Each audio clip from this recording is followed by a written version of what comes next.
Welcome to Marketing Mistakes and How to Avoid Them.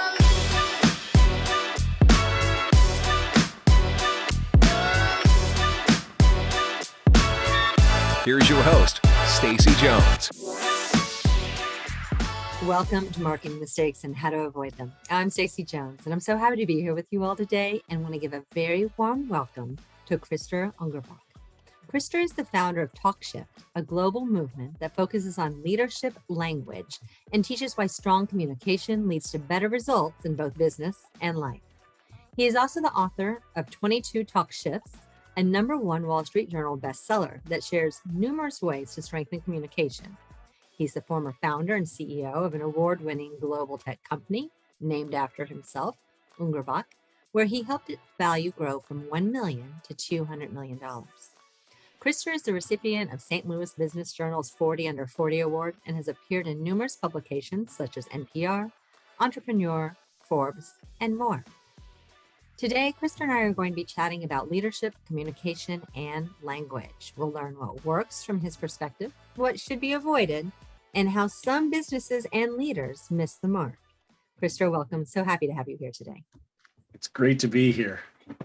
Well, I love starting off always and having you share with our listeners your journey of how you got here today, not so much on the podcast, but you launched an amazingly successful business. I mean, wow, a $200 million valuation is just that's insane for most of our listeners to understand how one man can do that. But you've written a #1 best-selling book. You've done so many things that are monumental. What drives you and got you here? What got me here? So maybe I would say what got me here is a strong desire to make my father proud, Okay.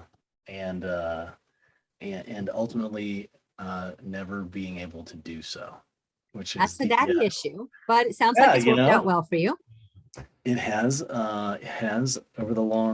it's been a journey, but yeah, that was actually part of the kind of thing. What led to the book is, I say in the beginning of the book, that I found myself at a YMCA after building this, $200 million company.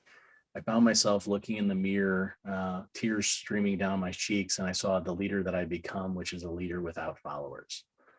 And so I had read all these business books and everything I wanted to do to make my father proud. And ultimately, I realized that I kind of had become a pretty angry, demanding, and maybe we got great results, but there was probably not with the most compassionate style. Is that because of controlling more so? Yeah, I mean, I think that a lot of it was controlling and nothing was ever good enough. I was never like a yelling leader. And ultimately I realized after I wrote the book after I found myself at the YMCA, I was like, I had read all these books and like, where did I go wrong? And ultimately at the same time that I left my business behind, my wife decided to leave me behind 2 weeks later. So I really had my life was basically at ground zero.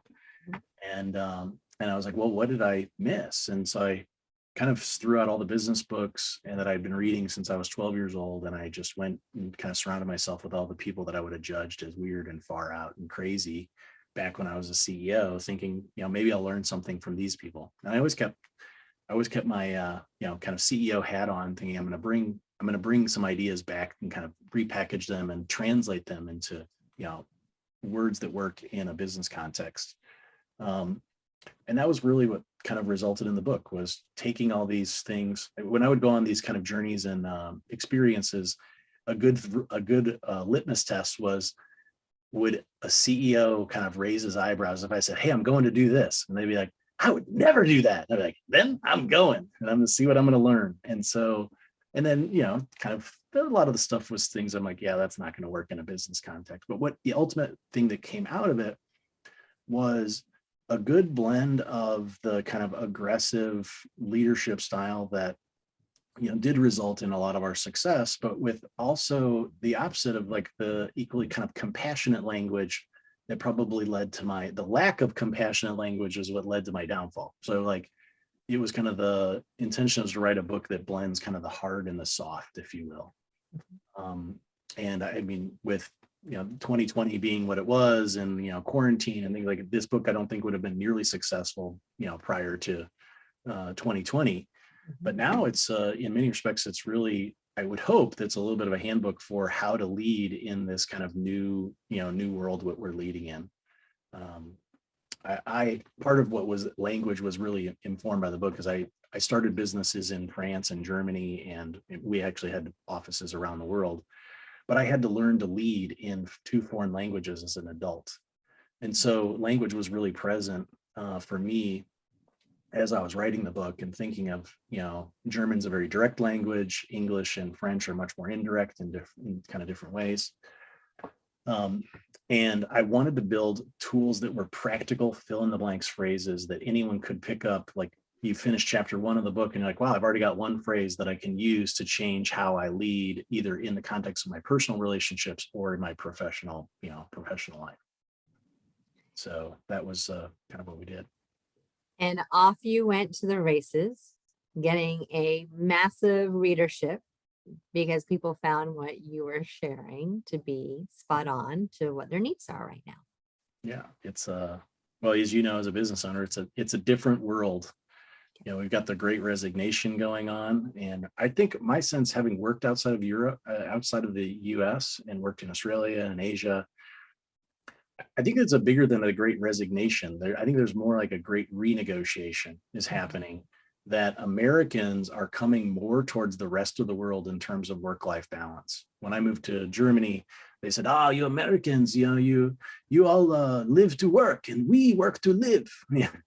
And I've met a friend of mine, he's more of an acquaintance of mine. He's a kind of an executive at a pretty large brand, a Fortune 50 brand, that everyone would recognize. And he's, all in with bonus. He's making about $400,000, $500,000 a year, in a kind of a Midwestern town. So that's probably $1 billion. He's like a bazillionaire because of that, right? Yeah.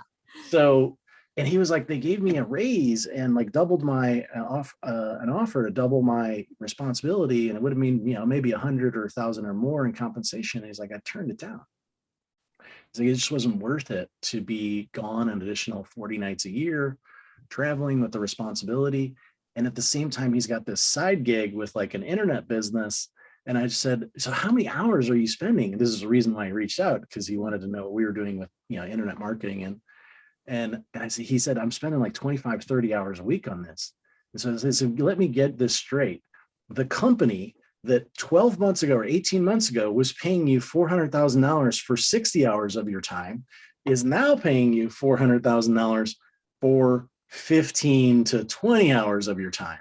And there are a lot of top performers out there that kind of, basically are sometimes our best employees. My belief is that our best employees quit and leave because they can find something else.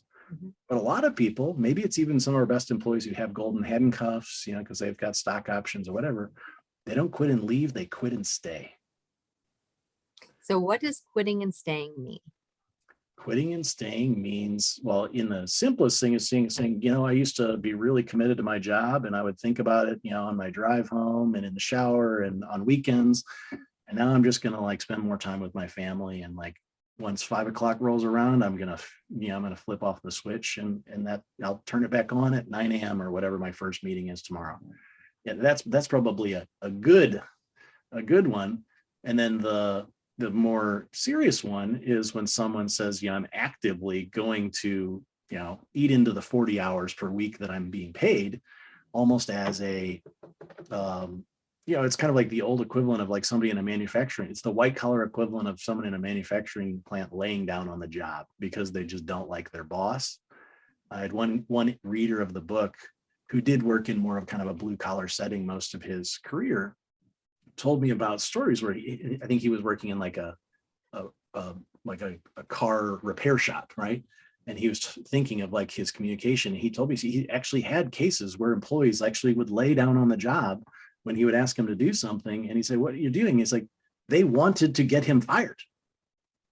They hated him that much. Yeah.